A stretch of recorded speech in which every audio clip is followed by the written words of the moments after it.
Trying to make some chicken. I'm boiling some chicken here. And just where that pan is got concave or convex or concave, the bottom of it must not be flat. And it's making it do that.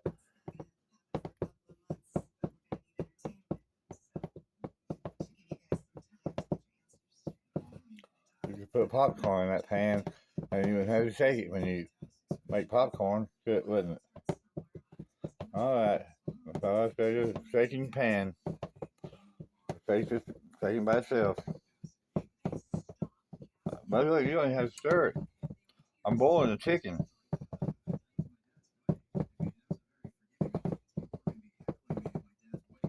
Don't have to stir it.